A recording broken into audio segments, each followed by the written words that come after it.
Well, the story is a bit original because, in fact, the project started in the US as a concept, advanced research project that was called Gen Poly, where we ask our engineer in the advanced research team to say, could we do a summer tire that is really a summer tire that has some winter performance up to where we could homologate it for winter condition like 3 PMSF?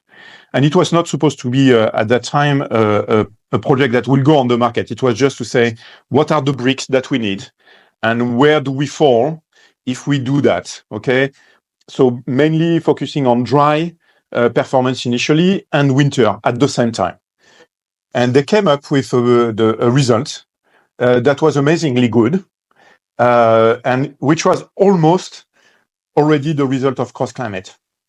And you know that in our normal development process, we have advanced research, then we have what we call pre-development, and then you do development.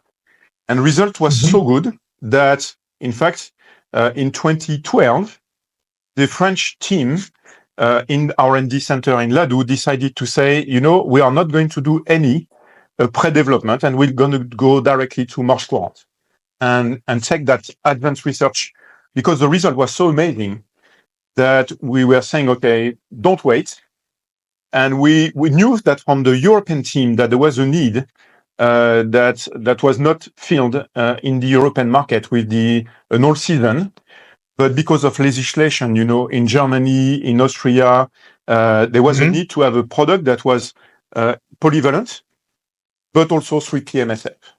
And that's why the team decided in Europe to say, okay, let's go directly to do a tire line directly without going to the pre-development phase, because the result was so good. So, and the team in the advanced research in the US, they started from the blank page completely.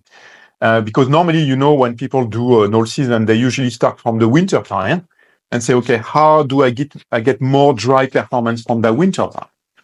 And then the team in the US, in the advanced research, starting completely from the blank page.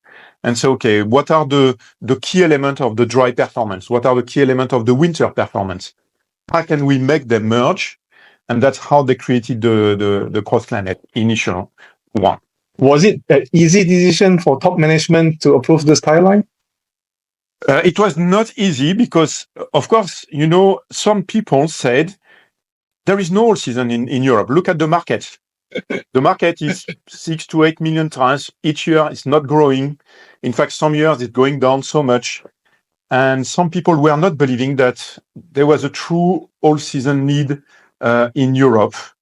And coming from North America, at that time when I arrived also, I was convinced that there was a need for all season, because especially when you have been in the US and you travel a bit, you know that sometimes you will have to go through zones where you will need a tire that is performing in winter conditions. So, and I mean, in the US, the market is 80% all season. It's not the same all season, of course, as in Europe, but so not only we created a product that was much better at that time because it was also 3 PMSF homologated, but also filling a need that was not there in Europe. And in fact, the market give us credit for that, because first, all the premiums followed also after the introduction of the CrossClimate. Exactly. So, and in fact, that was also the boost of the all-season market in Europe. Is people said, okay, well, when I see all those brands coming in that market, is the products are good. So,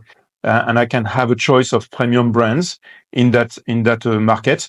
And of course, we believe that the fact that the CrossClimate was so good, initial CrossClimate was so good, especially on the winter performance, because that was sometimes the drawback of the all season was the snow performance. And we showed with the CrossClimate introduction that it was possible to have a tire that was good in dry performance, but also in winter condition.